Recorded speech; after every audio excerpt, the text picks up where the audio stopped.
ചന്ദ്രനും സൂര്യനും ചൊവ്വയ്ക്കും ബുധനും ശുക്രനും ഗുരുവിനും ശനിക്കും ഓരോ കാരകത്വം കൊടുത്തിട്ടുണ്ട്, ഗുണദോഷങ്ങൾ കൊടുത്തിട്ടുണ്ട്. സൂര്യൻ പിതൃകാരകനാണ്, സർക്കാർ കാരകനാണ്, ഗവൺമെൻറ്റുമായി ബന്ധപ്പെട്ടിരിക്കുന്നു, ശരീരത്തിൻ്റെ ആരോഗ്യവുമായി ബന്ധപ്പെട്ടിരിക്കുന്നു, അസ്ഥി പല്ല് ഇവയെല്ലാമായിട്ട് സൂര്യൻ ബന്ധപ്പെട്ടിരിക്കുന്നു. ചന്ദ്രൻ ശരീരത്തിൻ്റെ മേധസ്, ലിക്കർ, മാതൃത്വം, അതുപോലെ തന്നെ ആഡംബര വസ്തുക്കൾ ഇവയെല്ലാമായി ചന്ദ്രൻ ബന്ധപ്പെട്ടിരിക്കുന്നു.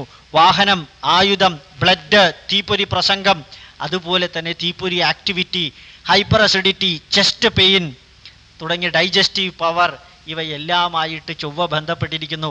കോമേഴ്സ്, വ്യവഹാരം, ബിസിനസ്, സാമ്പത്തികം, ജ്യോതിഷം ഇവയെല്ലാമായി ബുധൻ ബന്ധപ്പെട്ടിരിക്കുന്നു. പ്രൊഫസോറിയൽ ക്വാളിറ്റി, ഉപദേശം, ലേണിംഗ്, അതുപോലെ തന്നെ മറ്റെല്ലാ വിധത്തിലുള്ള ശാസ്ത്ര വിഷയങ്ങൾ ജൂപ്പിറ്റർ അഥവാ വ്യാഴം ബന്ധപ്പെട്ടിരിക്കുന്നു.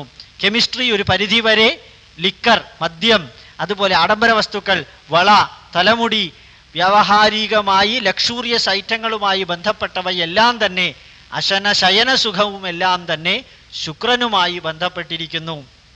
തടസ്സങ്ങൾ, ബ്ലാക്ക് കാര്യങ്ങൾ, യമൻ, അതുപോലെയുള്ള നെഗറ്റീവ്സും ബ്ലാക്കും, അതുപോലെ തന്നെ സിസ്റ്റമാറ്റിക് പെർഫോമൻസ് ഇവയെല്ലാം ശനിയുമായി ബന്ധപ്പെട്ടിരിക്കുന്നു.